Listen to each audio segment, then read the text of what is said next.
kita membaca kitab suci dari Yohanes pasal 15, Injil Yohanes pasal ke-15, kita membaca dari ayat 13 dan seterusnya.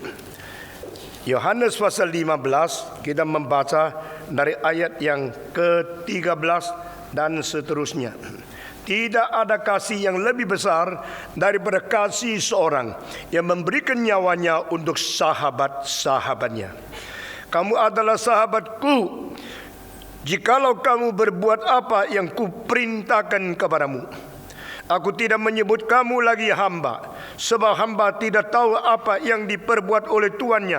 Tetapi aku menyebut kamu sahabat, karena aku telah memberitahukan kepada kamu segala sesuatu yang telah kudengar dari Bapa-Ku.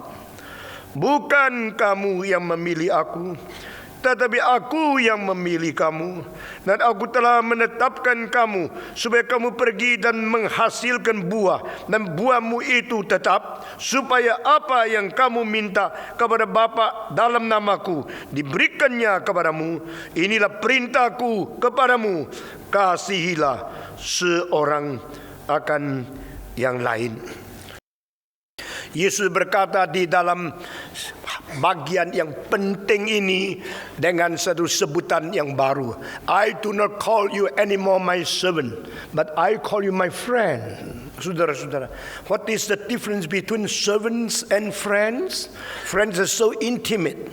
Friends are so close. Friends are so warm in the relationship with a willingness and with co-appreciation. Saudara-saudara, what is the meaning of the servant? Servant come because of wages. Servant come because of the work. Servant come because of the commandment from the master.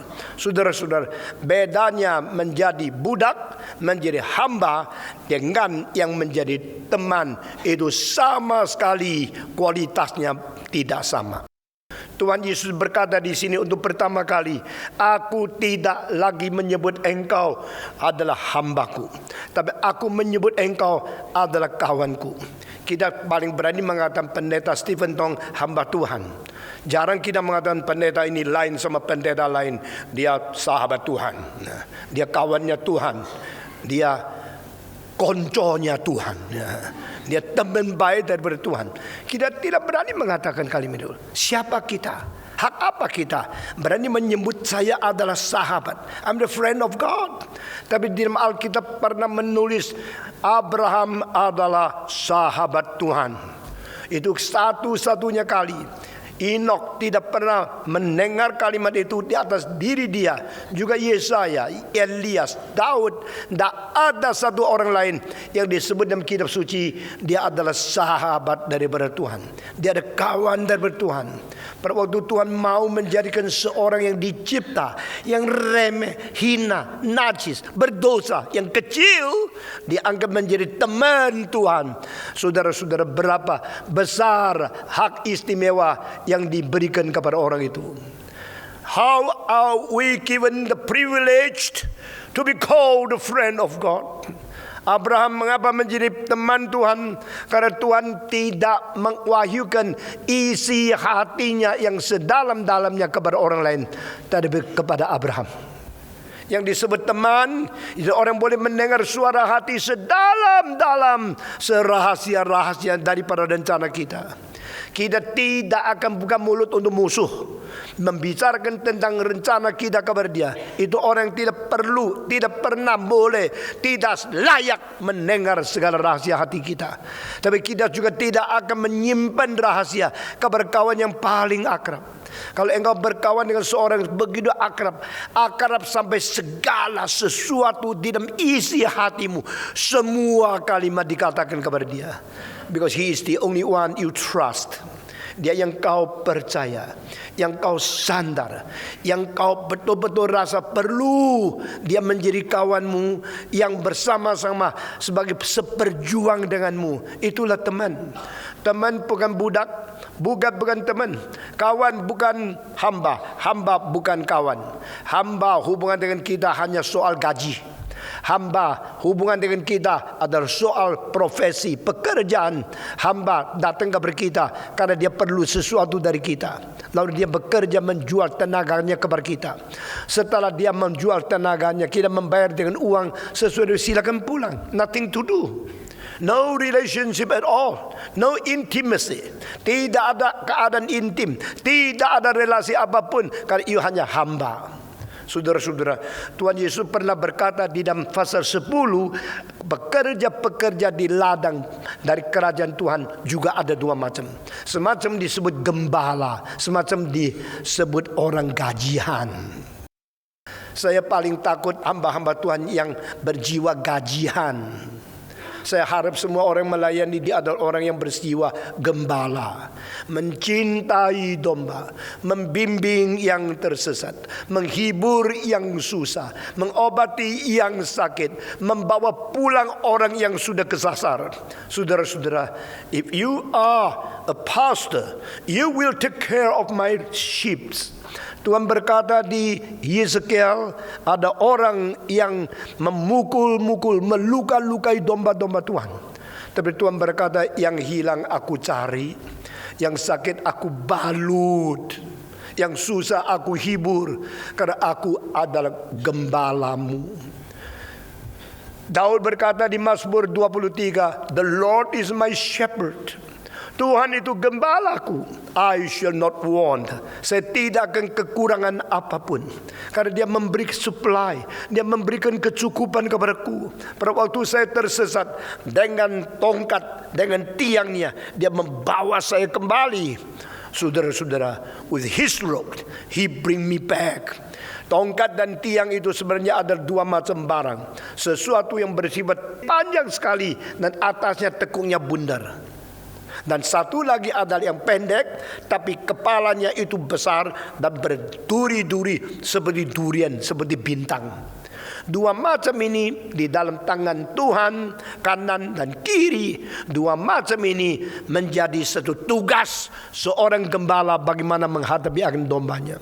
Kalau dombanya hilang, tersesat, masuk jurang atau di lereng gunung, gembala itu datang membawa dia pulang. Caranya adalah pakai yang tekuk itu, lalu menggandeng lehernya. Karena domba itu ada tanduk, domba itu ada tempat yang tidak gampang itu menjadi lolos. Maka dia pakai tarik itu untuk I bring you back to me. You have gone astray. Engkau sudah tersesat. Saya membawa engkau kembali karena engkau milikku. Ini adalah cinta kasih. Tetapi kalau domba itu nakal, kurang ajar, tidak mau dengar, dia pukul pakai yang satu lagi, yang ada duri-duri seperti durian. Pukul dia, dia takut, sudah takut, tidak berani lagi. Inilah cara Tuhan menangani dombanya, karena dia gembala. The Lord is my shepherd. Tuhan gembalaku, Tuhan menghajar kamu, dan Tuhan membawa aku pulang. Tuhan mengayomi aku, dan Tuhan mendisiplin aku. Menjadi orang Kristen, kita harus mengerti bagaimana Tuhan menghadapi kita. Tuhan tidak selalu memanja kita, selalu membiarkan kita berdosa lalu dibiarkan begitu saja. Tuhan akan memukul, Tuhan akan menghajar, Tuhan akan mendisiplin kita sampai kita menjadi anak yang taat kepada Dia. Tapi pada waktu kita taat kepada Dia, tetap dalam kelemahan, kesalahan, kekurangan, kita menyeleweng, Tuhan membawa kita dengan cinta kasih, dengan kesabaran, dengan toleransi, dengan pengharapan kita bertobat. Maka dengan anugerah umum dan anugerah khusus, anugerah keselamatan, Dia membawa kita kembali kepada Dia. Dia adalah gembala kita, kita domba dari Tuhan. Saudara-saudara sekalian, Yesus berkata, aku tidak lagi menjadikan engkau hambaku, aku menjadikan engkau adalah temanku, kawanku. Saya mengharapkan semua pendeta adalah gembala, bukan gajian. Saya harap kita semua melayani Tuhan bukan sebagai hamba, bermental sebagai budak, tapi kita harus mempunyai jiwa yang rela melayani seperti budak. Pendeta-pendeta kalau perlu menjadi orang-orang yang rendah sekali, kalau perlu kerja dengan kerja yang berat sekali, kalau perlu tidak usah tidur malam-malam melayani Tuhan. We are willing to serve. We are willing to enslave ourselves to do the work of God. Saudara-saudara, itu namanya jiwa sebagai hamba. Mempunyai mentalitas yang mau bekerja berat seperti budak, tapi mempunyai mentalitas, mempunyai intimasi dengan Kristus seperti kawan. Tuhan di sini mengatakan, saya tidak memanggil engkau hambaku, saya menyebut engkau kawanku. Nah, kedudukan yang intim yang pernah diterima oleh Abraham sekarang diberikan hak kepada murid-murid. Yang dengar kalimat itu sebenarnya ada 11 orang.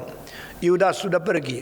Pasal 12, pasal 13 adalah kesempatan Yudas terakhir boleh mendengar suara dari firman Tuhan, dari mulut Yesus Kristus. Sesudah itu biar dia pergi. After you go, I will say something more intimate to all your colleagues. Setelah engkau pergi, saya akan mengatakan kalimat lebih intim kepada banyak rekan-rekanmu. Dan engkau sudah tidak ada bagian. Engkau sudah dikucilkan. Saudara-saudara, jangan sampai Tuhan sudah mengkucilkan engkau, baru engkau sadar engkau tidak mempunyai kesempatan seperti dulu. Satu kali Dr. Andrew G. di Amerika, dia diundang untuk berkhotbah di satu retreat di Inggris. Lalu mereka kirim telegram. Waktu itu tidak ada email, waktu itu tidak ada telepon yang sangat cepat. Itu kira-kira 60 tahun yang lalu. Pakai pakai telegram. Tanya dia, apa temamu? Di dalam konferensi retreat, apa yang kau sampaikan? Topiknya apa? Dia kembali. Topikku adalah Yudas yang sangat berbahagia. Waktu orang Inggris terima Yudas yang berbahagia, mungkin salah ini, salah satu huruf. Yudas yang sangat berbahaya kali. Mereka ketik lagi, salah tidak. Engkau bilang Yudas yang berbahagia, kita tak ngerti bahagia apa. Lalu dia menjawab, jangan robah tema saya, itu tidak salah. Lalu mereka garu-garu kepala yang tidak gatal, tunggu dia datang. Setiap turun dari kapal terbang, dibawa pergi ke satu tempat retreat yang indah luar biasa. Lalu mereka tanya lagi, aren't you wrong? Did you say your topic is the blessed Judas? Judas blessed, richly blessed? Mereka tidak setuju. Mengatakan, coba jelaskan apa namanya Yudas yang bahagia, Yudas yang sangat diberkati oleh Tuhan. Dia bilang, I don't tell you now. You will know that in my preaching. Jadi mereka ini, dia orang Tionghoa memang aneh. Banyak hal itu teka-teki. Tidak tahu misteriusnya Cina itu apa. Ya sudahlah, trust him. He will say something that we can understand afterward. Trust in him. Lalu dia mulai berkhotbah. Dia berkhotbah, tidak ada orang lebih bahagia dari Yudas. Lebih kacau mereka. Tidak ada orang lebih bahagia dari Yudas. Kenapa? Siapa mempunyai kesempatan dilahirkan di zaman Yesus, dilahirkan sama zaman? Bahagia kan? Siapa mempunyai kualifikasi boleh mendapatkan guru yang begitu baik, tidak usah bayar? Bahagia kan? Siapa mempunyai kesempatan duduk di 11 orang namanya Petrus sampai 3 tahun setengah? Bukan hidup bahagia. He got the best professor, best students, best classmate, best opportunity, best sermon, best performance of miracle. Dia mempunyai kesempatan terbaik melihat akan mujizat terbesar, melihat Tuhan yang paling agung. Dia mempunyai kesempatan mendengar pengajaran yang paling dalam di dalam seluruh alam semesta sepanjang sejarah. Yudas begitu berkati, dan sesudah mereka dengar, oh mereka sadar, benar Yudas diberkati. Yudas menerima anugerah terbesar. Tetapi kalimat terakhir, but he lost all things of this. Dia kehilangan semua ini karena dia tidak taat, dia tidak menghargai anugerah Tuhan, dan dia dibuang oleh Tuhan. Saudara-saudara, kalimat terakhir sebelum Yudas pergi, mulut Yesus berkata, kerjakan apa yang kau ingin kerjakan. Bebas. I can do what I want to do. I am free to do anything my desire according to my planning. Saudara-saudara, kalau Tuhan memberikan engkau boleh bebas melakukan apa yang kau inginkan, berarti kau cilaka. Lebih baik kau punya kebebasan dicampuri tangan Tuhan untuk dihindarkan dan dirintangi sehingga engkau tidak jalan kemauanmu. Kalau saya tanya mau menjadi hamba Tuhan, saya tak mau. Belum sadar Tidak ada pimpinan Tuhan. Jujurkah? Saya kira engkau tidak jujur. Engkau melarikan diri, lalu engkau memakai alasan menjawab saya. Di dalam semua jawaban kepada Stephen Tong, I do not need excuse, I need solution. Kenapa ini tidak baik kerjanya? Sebab ini, sebab itu, sebab itu. Saya bilang tidak usah bicara alasan. Cari solusi, lain kali kerja yang baik. Ini permintaan saya. Semua orang ada alasan, dan semua orang pikir kalau alasan boleh tidak kerja baik, kalau ada alasan boleh melarikan dari Tuhan. Kadang-kadang saya sudah tidak sabar. Saya melihat orang itu, waktu melihat matanya saya tahu ada panggilan Tuhan. Saya bilang, jadi hamba Tuhan, tidak usah banyak bicara. Dia mulai garu-garu kepala. Pak Tong ini diktator ya. Dia perintahkan saya jadi hamba Tuhan. Tetapi di antara 10 yang saya mengutarakan kalimat 8 yang berkata, justru karena kalimat itu, akhirnya saya berdoa baik-baik. Dan akibatnya Tuhan betul-betul menyatakan saya harus menjadi hamba Tuhan. Kita selalu melarikan diri dari Tuhan. Lalu kita anggap kita bebas. Kita boleh mengatakan segala sesuatu, kerjakan segala sesuatu, mengikuti kemauan kita sendiri. Yesus berkata, oke, you mau begini, silakan kerjakan apa yang kau ingin kerjakan. Sekarang Yudas diberi kebebasan pergi. Itu bukan kebebasan, itu kepuasan. Itu bukan kebebasan, itu adalah kesempatan membunuh diri. After you can do everything after your own desire, you're going to commit suicide for yourself. Akibatnya Yudas mati. Setelah meninggalkan Tuhan, dia harus bunuh diri. Tidak ada jalan yang lain, saudara-saudara. Karena apa? Dia menghina kedaulatan Tuhan dan tidak mau taat kepada Tuhan, mau taat hanya kepada kemauan diri sendiri. Selama 10 tahun terakhir, saya paling takut dengar hamba Tuhan mengatakan, saya tidak ada beban.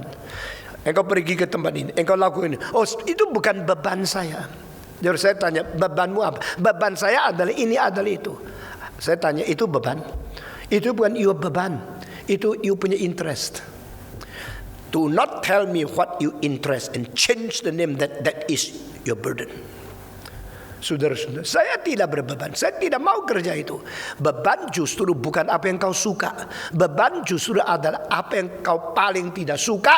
Tetapi dorongan kuasa Roh Kudus, engkau tidak boleh melarikan diri dari yang engkau tidak suka lakukan. Itu namanya beban. Beban tidak pernah enak. Beban tidak pernah enak mengikuti kemauan, kerelaan, kesenangan dirimu sendiri. Saudara-saudara, berkali-kali saya berkata, waktu saya mau lulus dari sekolah teologi, saya dikirim ke Surabaya. Waktu itu saya jengkel sekali. Saya paling tak suka ke Surabaya, karena Surabaya kota saya sendiri. Dan Yesus berkata, nabi di kota sendiri tidak laku. Tapi saya sudah dipuja-puja, direspek, dihargai di Semarang. Oh, saudara yang dari Semarang tidak tahu, KKR saya pertama kali di seluruh hidup itu di Semarang. Penuh sesak sama jendela atas duduk orang. Waktu itu saya umur baru 20 lebih setengah. Umur 20 bikin KKR itu jarang sekali. Bukan tidak ada, tapi kalau ada pun tidak sepenuh di mana saya mengalami. Ratusan orang berjejak-jejak mendengar ke KKR saya umur 20. Nah, saudara-saudara, saya tahu kalau saya ke Semarang akan disambut dengan meriah, akan dihargai luar biasa. Mereka begitu rindu menghormati saya seperti menghormati pendeta yang besar. Tapi kalau ke Surabaya, wah, banyak encim-encim yang kenal saya dari kecil. Oh, lu ya, buat tahu lu loh.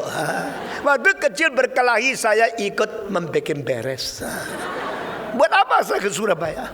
Tapi pada waktu itu rektor saya bilang, engkau ke Surabaya. Saya bilang, saya mau doa lagi.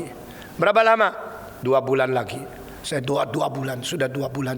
Dia tanya lagi, sekarang sudah 2 bulan, mau ke Surabaya? Enggak. Kenapa enggak? Enggak ada beban. Nah, istilah beban itu saya ada pengalaman. Saya tahu apa itu beban. Jadi jangan nipu saya ada beban. Saya tidak ada beban. Nyala kamu. Saudara-saudara, lalu dia bilang, you bilang doa 2 bulan, sekarang sudah 2 bulan. Iya Pak, jadi bagaimana? Tunda lagi 1 bulan. Dia bilang, tidak usah, pokoknya ke Surabaya. Cilaka, diusir, harus ke Surabaya. Pada saat itu kalau engkau tanya, Pak Tong, waktu engkau ke Surabaya, engkau jelas dah panggilan Tuhan. Saya akan menjawab, enggak. Saya tidak tahu itu panggilan Tuhan. Saya tidak tahu itu kehendak Tuhan. Kenapa tetap pergi? Saya akan jawab, bukan saya jelas kehendak Tuhan. Saya pergi, saya tidak berani katakan itu pimpinan Tuhan. Tapi saya pergi karena saya tahu itu bukan kehendakku, maka saya pergi. Nah, di sini antara kehendak Tuhan dan bukan kehendakku, engkau mesti melihat anything not from your will, but something good for God's kingdom. Even though you do not like to do it, you have to do it. That probably is closer to the will of God. Ngerti maksud saya? Kadang-kadang engkau terlalu suka menginginkan, mengikuti kemauanmu sendiri, maka engkau tidak pernah mengetahui bahwa engkau sedang menyeleweng dari kehendak Tuhan. Tapi pada saat engkau tidak mengikuti kemauan sendiri, kemungkinan engkau berada di dalam kehendak Tuhan. Waktu itu saya tidak pilih lain. Yang saya mau tidak dikasih. Yang suruh saya pergi saya tidak mau. Tapi ini adalah guru. Guruku orang rohani, orang cinta Tuhan. Maka perintah dari guruku mungkin wakil Tuhan, tapi kemauanku mungkin ikut setan. Akhirnya saya lebih baik takut kepada Tuhan, takut kepada guruku, takut kepada perintah dari atasan. Saya pergi. Ternyata tidak salah. Saudara-saudara, saya di Surabaya 15 tahun. Dan saya di saat 25 tahun. Semua waktu yang lewat dengan kesulitan-kesulitan itu mempersiapkan saya menjadi salah seorang pengkhotbah yang pendengar terbanyak di Asia. Saudara-saudara, saya tahu fasilitas saya begitu besar, pengalaman saya begitu indah, dan apa yang saya mungkin mencapai tidak kalah sama orang yang pidato manapun di seluruh dunia. Tapi pimpinan Tuhan tidak pernah salah. Dan akhirnya Tuhan pimpin saya di Indonesia. Seumur hidup tidak pernah menggerakkan saya pindah ke lain negara. Teman-teman saya semua pergi Amerika, pergi ke lain negara, pergi ke Eropa. Kalau ditanya, kenapa engkau pindah? Karena kehendak Tuhan. Saya mengatakan, rupamu, benarkah kehendak Tuhan? Mungkin mulutmu saja. Saudara-saudara saya satu persatu sukanya pergi Amerika. Saya tidak pernah ingin. Saya diundang ke Jerman, saya pergi. Pulang. Saya diundang ke Amerika, pergi, pulang. Saudara tahu tidak, saya sudah keliling dunia berapa kali? Lebih 110 kali. Saya bukan orang yang tidak laku loh. Pada waktu saya di Jakarta, lalu saya waktu mau ke luar negeri, ada orang ikut saya, lalu melihat di Kuala Lumpur. Sebelum saya khotbah, 1000 orang tepuk tangan menyambut saya ke mimbar. Terus dia ngomong sama lain, tidak boleh biarkan dia sering pergi. Kalau Patong sering pergi, besok tidak ada di Granada, kita rugi. Kira saya sekarang baru diterima. Sebelum ada GRI saya sudah terkenal seluruh dunia. Lu kira saya orang biasa? Saya sudah terkenal dunia. Lalu akhirnya saya ambil keputusan, satu orang dengan gigi melawan seluruhnya, menjadikan gereja Reform terdiri. Sampai hari ini pelayanan saya adalah peperangan yang belum selesai. My warfare is not yet ended. Kita tetap berjuang supaya membawa manusia kembali kepada back to the Bible, back to the original teachings inherited from the apostles, back to the principle of the biblical theology. Ini semua dikerjakan oleh satu orang mulai, dan akhirnya sekarang sudah membangkitkan lebih 10.000 orang yang berbakti setiap minggu di bawah gereja Reform 64 cabang. Saudara-saudara sekalian, saya tahu apa yang saya kerjakan, dan saya tahu apa itu namanya beban. Saya tidak mau orang pura-pura aku tidak berbeban, aku berbeban, lalu kerjakan sesuatu hanya berdasarkan kerelaan, berdasarkan interest pribadi. If you are doing something according to your interest, please do not change that name to be this is the burden given by God to me. Lebih baik jujur ada. Saya lebih suka pemuda. Saya lebih suka mengerjakan ini. Kalau beban itu memang dari Tuhan, kenapa sedikit orang yang berbeban mengabari Injil kepada anak-anak? Lebih banyak orang suka mengabari Injil kepada orang kaya. Engkau khotbah kepada orang kaya, satu kali dapat amplop besar. Engkau khotbah kepada anak-anak, bukan saja tidak dapat amplop. Mereka itu nakal luar biasa, bikin susah. Mengapa saya mengabari Injil kepada anak-anak? Satu-satunya pengabar Injil besar yang berskala internasional yang masih mau mengabar Injil kepada anak-anak ribuan, cuma sisa Stephen Tong seluruh dunia. Not even one evangelist have the burden for the children. Saudara sekalian, pada waktu Yesus berkata kepada Yudas, do what you want to do. Kalimat itu bukan blessing. Kalimat itu ada kutukan. Because you appreciate and you honor your own freedom, you chose what you want to do, and that is your disaster. Saudara-saudara, pada waktu Tuhan mengizinkan kita bebas melakukan apa yang kita inginkan, jangan kira engkau sedang menikmati kebebasan. Engkau sedang dibuang oleh Tuhan. Hai pemuda-pemudi, dengar kalimat ini baik-baik. Pada waktu engkau menyenangkan kemauanmu sendiri, engkau sedang berada di bahaya. Pada waktu engkau memilih jalan mengikuti kemauanmu sendiri, engkau sedang dibuang oleh Tuhan. Bicara ke Tuhan, God, do not let me to do what I want to do. Let me do what you want me to do. Ajarkan aku mengerjakan apa yang engkau mau aku kerjakan. Jangan membiarkan aku kerjakan apa yang aku mau kerjakan. Kenapa pilih komputer? Kenapa pilih sekolah di Singapura? Kenapa pilih Nanyang University? Kemauanmu? Engkau betul-betul mengikuti Tuhan, mau pikul salib dan mau menyangkal diri. Saudara-saudara, kenapakah begitu banyak orang tidak menjalankan kehendak Tuhan? Kenapa begitu sedikit orang menyerahkan diri menjadi hamba Tuhan? Karena yang dipanggil Tuhan tidak banyak. Saya percaya yang mengikuti kemauan diri terlalu banyak. Saudara-saudara, di dalam seluruh dunia di mana berada, saya selalu melihat orang datang kepadaku, melalui engkau Tuhan sudah panggil saya. Tuhan sudah panggil saya. Tapi kenapa tidak masuk reform? Terlalu susah. Lebih gampang mendapat ijazah SKS di sekolah yang dangkal dan yang tidak usah bayar harga. Lalu pendeta muda, gampang. Pendeta, gampang. Tidak usah sekolah. You are doing what you want to do. You are following your own will, your own desire, your own fresh lust. Saudara-saudara sekalian, your carnal lust, your own desire yang you ikuti. Tuhan berkanan, Yudas, kerjakan yang kau inginkan. That is a last word spoken by the Lord before he left. And after he left, only another sentence spoken by the Lord mengatakan, why you kiss me to be the sign to sell me. Engkau dengan ciuman menjual Tuhan muka. Itu kalimat terakhir. Sesuai dengan no more talking, no more conversation between Christ and Judas forever, ever, ever and evermore. Karena sesudah itu satu di surga, satu di neraka. Hidup itu cuma satu kali, jangan main-main. Jangan kira kau mau apa-apa, kau pilih apa itulah yang jadi. You harus minta Tuhan memberikan kepada engkau kekuatan menjalankan kehendaknya.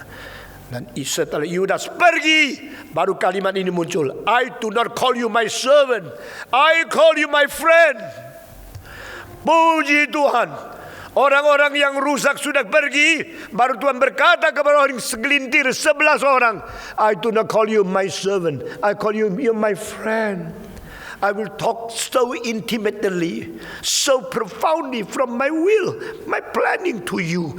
I share my mystery to you, oh friends. Kita adalah teman, kawan dari Tuhan Allah. Ini kalimat yang intim luar biasa. Yohanes pasal 15 adalah satu pasal yang penuh dengan relasi misterius, relasi organik, relasi kekekalan, relasi spiritual. Union with Christ in 4 aspects. The spiritual union, the mysterious union, the eternal union, and the organic union. Christ, the shepherd. Christ, our friend. Christ, to reveal his truth to us. I do not call you my servant, I call you friend. For a friend, there's no sacrifice is bigger than a friend laying down his life to save another friend. Tidak ada cinta kasih lebih besar dari seorang menyerahkan nyawanya untuk kawan yang lain. Saudara tahu begitu besar cinta Tuhan. Saudara sadar begitu akrab dan begitu banyak korban dari Yesus Kristus untuk membawa kita menjadi miliknya. Kalau kita tidak cinta Tuhan, kita patut dijatuhkan laknat Demikian Paulus. Tetapi jikalau kita cinta Tuhan, kita diketahui oleh Bapa di surga. Everybody who love God, God knows. God knows who is the one who love His Son Jesus Christ. Tapi kalau kita tidak cinta Tuhan, kita patut dijatuhkan laknat. Yesus Kristus berkata, bukan kamu yang memilih aku, tapi aku yang memilih kamu. Dan aku telah menetapkan kamu supaya kamu pergi dan menghasilkan buah, dan buahmu itu tetap. Di dalam terjemahan Chinese, 不是你们拣选我，是我拣选你们，而且有分派你们去结果子，使你们的果子可以长存。Artinya, daripada aslinya lebih lengkap dari Indonesia. Bukan kamu yang memilih aku, tetapi aku yang memilih engkau, dan akulah yang mengutus kamu untuk berbuah, dan buahmu harus buah yang konsisten berada selama-lamanya, buah tetap. That's me that call you. Not you chose me, but I have chosen you, and I delegate you to go to bear fruits, and your fruit must be consistently there. Saudara-saudara sekalian, inilah perintah daripada Tuhan. Bukan saya memilih Tuhan. Kebebasan manusia tidak mengakibatkan terjadinya keselamatan. Kebebasan manusia tidak menjadikan Allah harus turunkan anaknya ke dalam dunia menyelamatkan kita. Our freedom can do nothing, cannot influence God that He should give His Son to us. No, that is by His absolute freedom, by His willingness that He planned to send His Son, not our freedom. Tidak orang memilih aku yang memilih engkau. Kalimat ini saya percaya orang yang paling mengerti adalah Charles Spurgeon. 180 tahun yang lalu Charles Spurgeon berkhotbah di Inggris. Muncul satu kalimat, I can choose God. It is the proof that He has chosen me and give the seed of chosen Him in my heart, implanted there. Aku bisa memilih Allah. Memilih Allah itu bisa pilih Allah yang salah. Kalau bisa memilih Allah dengan tepat, itu anugerah, bukan kebolehanmu loh. Engkau pilih kepiting aja salah, kau pilih Allah bisa betul. Pilih jagung aja sering salah, pilih durian sering tidak manis. Engkau pilih apapun salah, apalagi pilih jodoh selalu salah. Pilih apapun salah. Kau kenapa pilih Tuhan bisa begitu pilih-pilih yang paling tepat? Itu anugerah Tuhan. That is by the grace of God, not because your wisdom, not because your ability. Bukan karena kebolehan kita, bijaksana kita bisa pilih Kristus menjadi Tuhan kita. Kenapa engkau jadi orang Kristen? Bukan karena engkau pilih Allah, tapi Allah yang memilih kamu. Kenapa engkau dilahirkan di tempat engkau bisa pilih? Engkau mempunyai kesempatan mendapatkan Injil, kesaksian tentang Kristus, karena Tuhan memilih engkau. Maka saya waktu pertama kali mendengar kalimat dari Spurgeon, kira-kira 30 tahun yang lalu, I can choose God. Itself is a proof that God had chosen me and give the seed to choose Him to be implanted in my heart.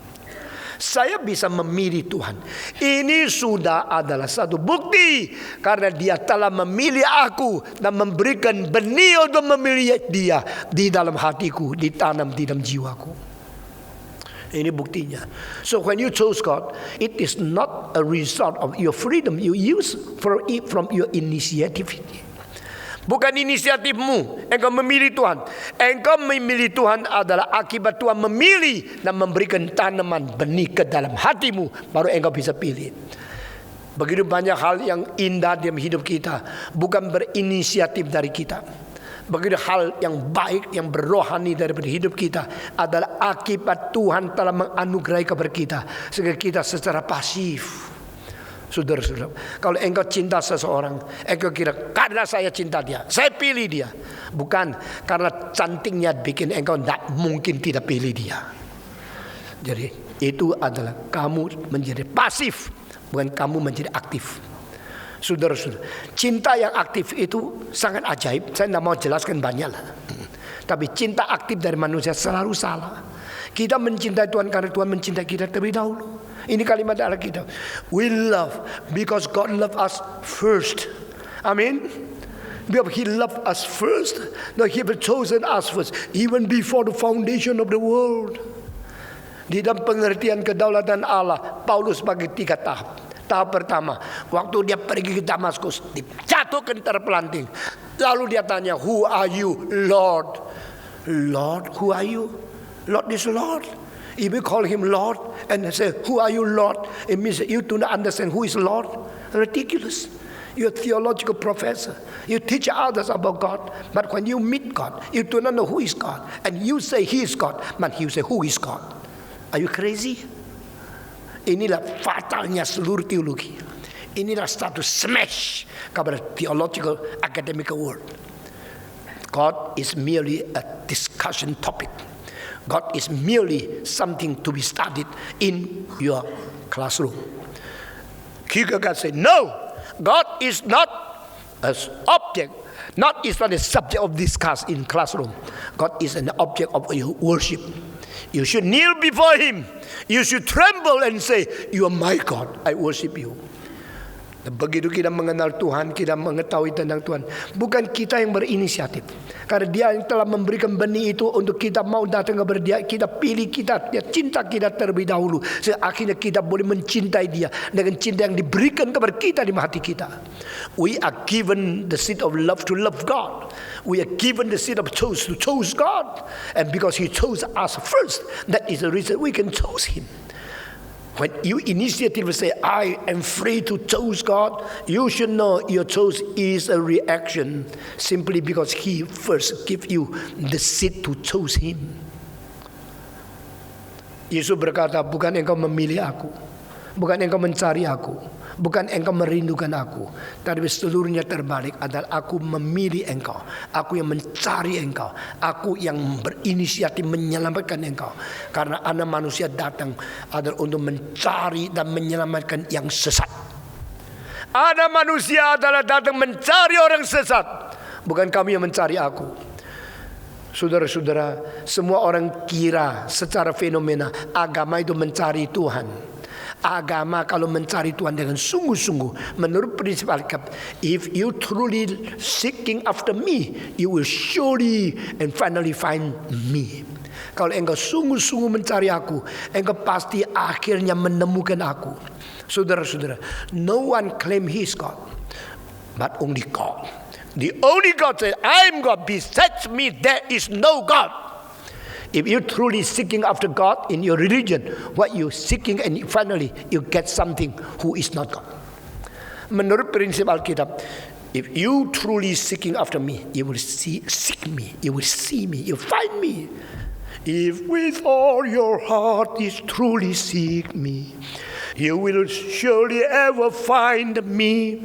Di dalam lagu yang diambil daripada Elijah, itu ayat begitu indah. Jikalau engkau sungguh-sungguh mencari aku, engkau pasti akan menemukan aku. Tapi di dalam agama manusia mencari Allah, tapi tidak menemukan Allah, menemukan ilah-ilah palsu. Ini membuktikan tidak ada orang yang mencari Allah. 3 kali di dalam kitab suci, Mazmur 14:53, Roma pasal 3, Tuhan melihat dari angkasa, adakah yang mencari dia, adakah yang mengenal kebenaran, ada yang melakukan kebajikan. 3 kalinya dijawab, tidak ada, seorang pun tidak ada seorang mencari Allah. Kalau demikian, engkau tanya, agama cari apa? Agama cari pengan, cari sejahtera, cari hoki, bukan cari Tuhan. Itulah sebabnya sudah dapat pengan, sudah hoki Tuhan yang dibuang. Yang diterima itu cuma rezeki berkat yang untuk dinikmati secara kedagingan saja. Manusia begitu kasihan adanya. Yesus berkata, bukan kau pilih aku, tapi aku yang pilih engkau. Kau kira pilihan Tuhan karena engkau ganteng, karena engkau cantik. Aku dipilih, aku sudah dipilih. Beauty contest paling cantik, maka saya dipilih. Tuhan kalah ganteng sama kamu, maka pilih kamu karena kamu ganteng. Tuhan kurang cantik. Di surga engkau sudah lihat malaikat baru tahu jelek banget kamu. Sekarang engkau kelihatan, wah, perempuannya mengiurkan. Kalau jalan di mall semua lihat kamu. Kalau mereka sudah lihat malaikat pasti tidak lihat lagi kamu. Engkau ketemu dengan malaikat baru tahu berapa jelek adanya kamu. Daging kasar kali, kerikannya bau sekali. Tetapi Tuhan tidak perlu engkau. Kenapa milih aku?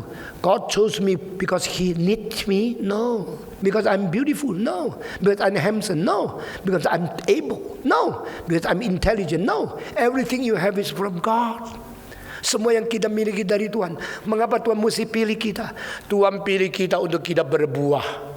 Itu sebab orang Kristen yang sudah dipilih Tuhan tidak boleh arogan. Orang Kristen yang dipilih Tuhan tidak boleh sombong. Karena pada waktu kita sombong, aku baik maka dipilih, itu malah membuktikan engkau belum sungguh-sungguh diselamatkan. Saudara-saudara, paradoks yang tersimpan di dalam ajaran-ajaran seperti ini terlalu banyak di Alkitab, tapi orang tidak melihat.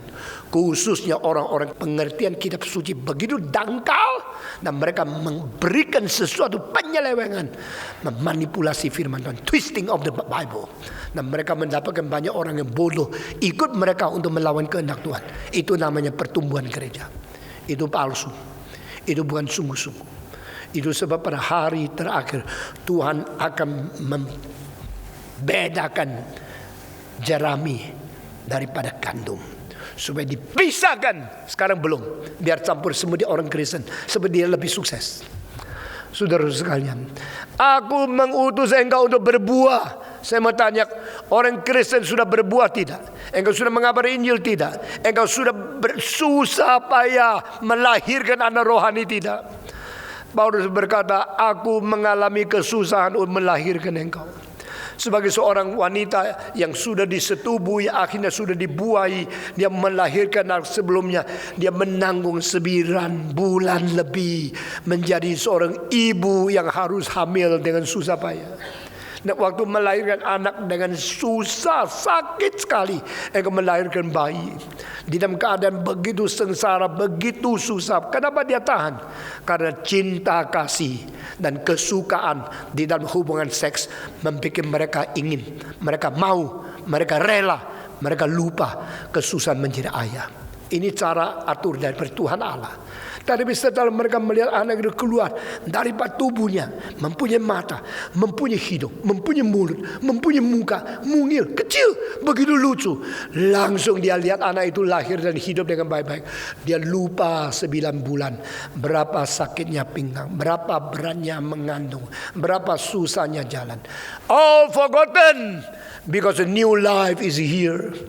Saudara-saudara, Yesus berkata, aku mengutus engkau untuk berbuah, dan biar buahmu tetap ada consistently. Saya bersyukur kepada Tuhan, karena Tuhan mempunyai cara begitu memanggil kita. Dan saya seumur hidup tidak berani berhenti berbuah.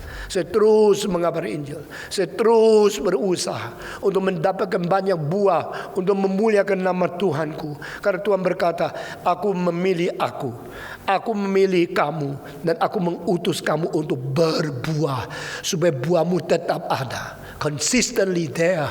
You harus tetap ada buah. Saudara-saudara, banyak orang permulaan mencintai Tuhan, tidak lama lagi lupa. Banyak orang permulaan ikut PI, tidak lama lagi tidak. Kenapa? Not consistently there. Is your fruit always there? Consistently there. Saudara-saudara sekalian, kiranya Tuhan memelihara hati kita menjadi orang yang cinta Tuhan terus menerus. Menjadi orang yang berbuah consistently there. Menjadi orang yang mempunyai buah, dan buahnya tetap di hadapan Tuhan. Sering ada. Pohon yang setiap tahun berbuah. Engkau senang pohon itu. Setiap musim tiba engkau menanti buahnya ada. Tapi kalau engkau sudah pohon 1 tahun tidak ada, 2 tahun tidak ada, 5 tahun tetap tidak ada, engkau ingin mentebang dia. Tidak usah, tidak perlu pohon ini lagi. Saya lebih baik tanam yang baru. Consistently bear the fruit for the Lord.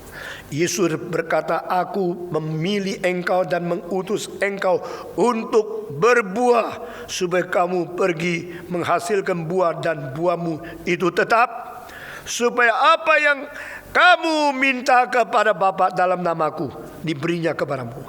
Inilah perintahku kepadamu, kasihilah sesamamu seorang akan yang lain. Dia menyimpulkan bagian ini sekali lagi dengan mengulangi perintahnya, to love one another.